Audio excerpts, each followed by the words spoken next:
Hi everyone, welcome back to my channel, Regain Your Core. For those of you who are new to my channel, let me introduce myself.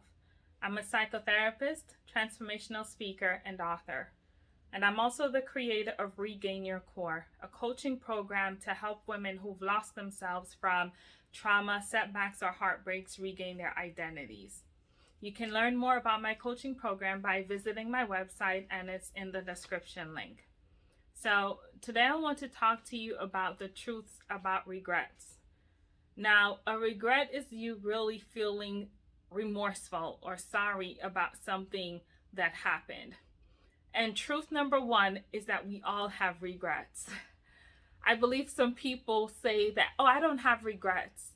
But I believe if we've lived on this earth long enough, if we're adults, that I think everyone in this lifetime has had regrets. We've all wished that we would have done something differently. We all wish that we could maybe go back in time and change something. We probably should have left a relationship sooner or gone to that school or took that vacation. We all, I believe, have regrets.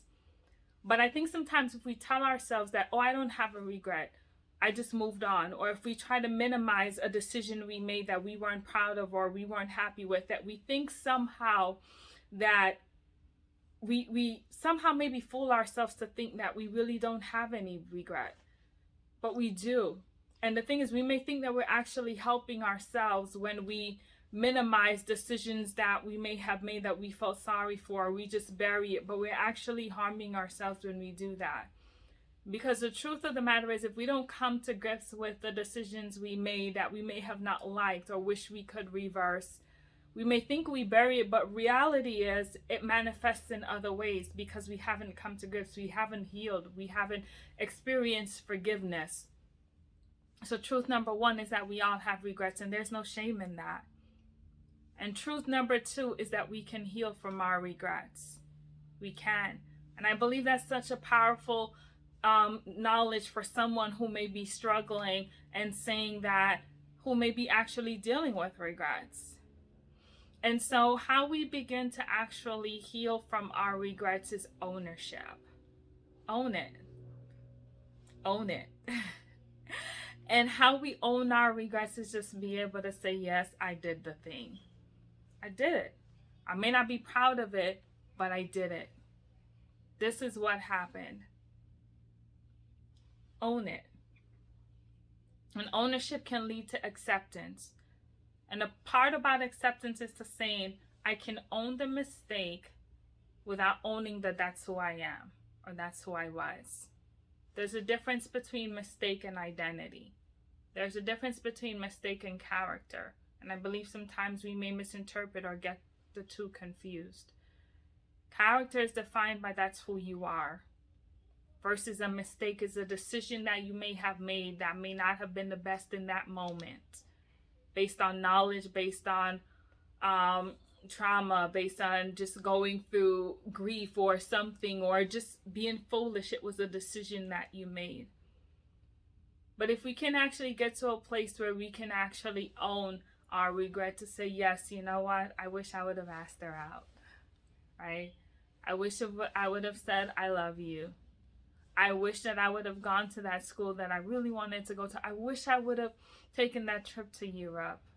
I wish I would have got married sooner. Because the truth of the matter is, when we come to that place of ownership, when we can be honest about how we feel, we're not lying to ourselves. It does a liberating thing for our soul. Because if we can't truly be honest with ourselves, who else can we really be honest with?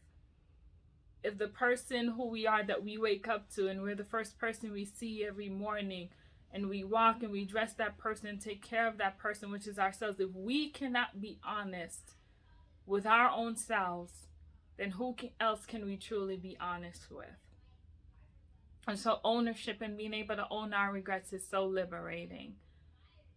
After that, what acceptance does is to be able to say, I accept that that was my decision, but I can also accept that that's not who I was. That was a mistake, not my identity.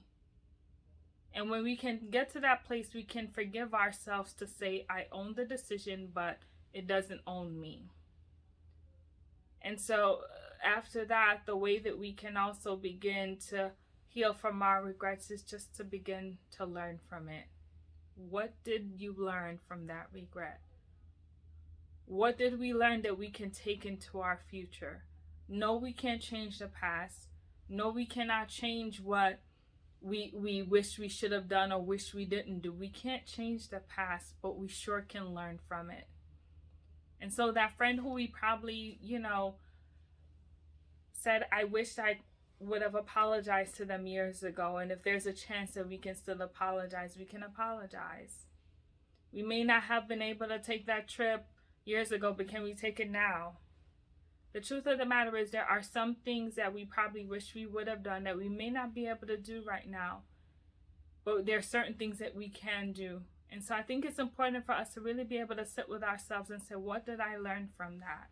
What did I learn from that regret? And what can I take with me in my future that can help me? Because it's really important that we heal from regrets. Why? Because when we heal from our regrets, we can trust ourselves again to make good decisions. We can be free, we can live whole, and we can really and truly be ourselves. So I hope this video on the truths about regrets was helpful or just insightful to you in some way, but I'd love to know what you think. Leave me your comments and feel free to share your stories, your thoughts, your ideas on the topics of regret. And until next time, take care.